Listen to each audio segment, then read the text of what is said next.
Welcome to Heidamath NCAA Football Predictions Week 11. We only have 3 weeks left of regular play, then we have conference championships, then the Army-Navy game, then we go into bowl season. Last week, I did not make a video. We were traveling. I'm back home today, sitting in front of the fireplace because it's definitely fall outside. So the 3 games last week, Army went to Colorado Springs, played Air Force. I picked Army. They were so close, but they did not carry the day, so I missed that one. Nebraska went to Purdue. Nebraska was favored. I picked Nebraska. They lost a nail biter. And then Navy went up to Connecticut on a Friday night. You should have figured Friday night game, that's when high schools play. That's kind of what this was like. Navy won by, I don't know, 40 some odd points, averaged about 10 yards per play.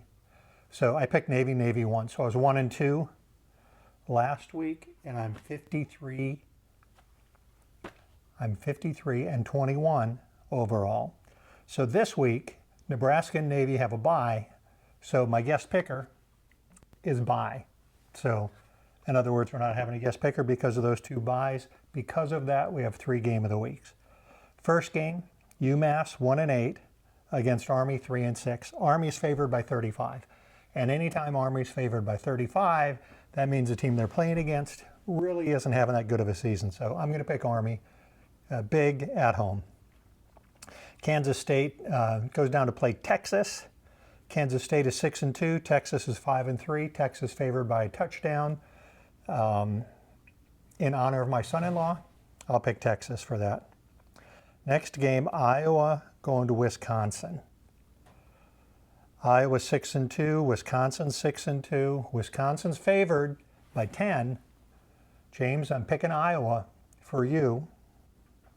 And I think Iowa has a chance to pull it out. Wisconsin started strong, and they've started to falter just a little bit. Next, Maryland 3-6, playing at Ohio State 8-0. I don't think there's even a question Ohio State's going to carry that. They continue their undefeated streak.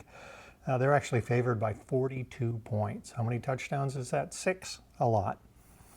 LSU 8-0, going to Alabama 8-0.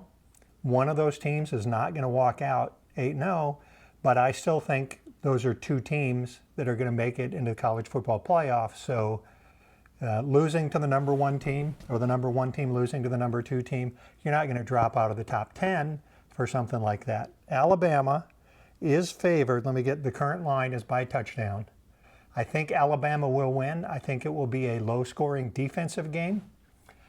I think it'll be a fun game to watch. If you like defense, it'll be kind of boring if you like offense, but I think Alabama continues undefeated. LSU has their first loss. And then Nebraska and Navy both have bye weeks. Fire's getting a little warm here. The 3 game of the weeks, Baylor still undefeated at TCU. Baylor's favored by 1. I'm going to go with TCU. I think Baylor's going to lose their first game. Next game, Notre Dame 6-2 against Duke 4-4. Notre Dame's favored by a touchdown, and I think it's going to be close, but I think Notre Dame's going to carry the day. And I really want Notre Dame to win because next week Notre Dame is playing Navy, and I don't want them to have a chip on their shoulder coming in to the Navy game. So I'm going to pick Notre Dame there. Last game of the week, Penn State at Minnesota. Penn State's 8-0, Minnesota's 8-0. So again, somebody's got to get a loss. And that loss is going to be to the Gophers. I think Penn State's going to carry it. They're favored by a touchdown. Okay, so looking at who we're going to pick to be in the College World Series or the college football playoffs, Alabama, Clemson, Ohio State, and LSU still. If you have any questions, give me a comment. Also, with just 3 regular season weeks left, Heidamath NCAA college football predictions is too long. I'm looking for a better name, a shorter name for next year. If you have any ideas, just put them down in the comments. Go Navy, beat the bye.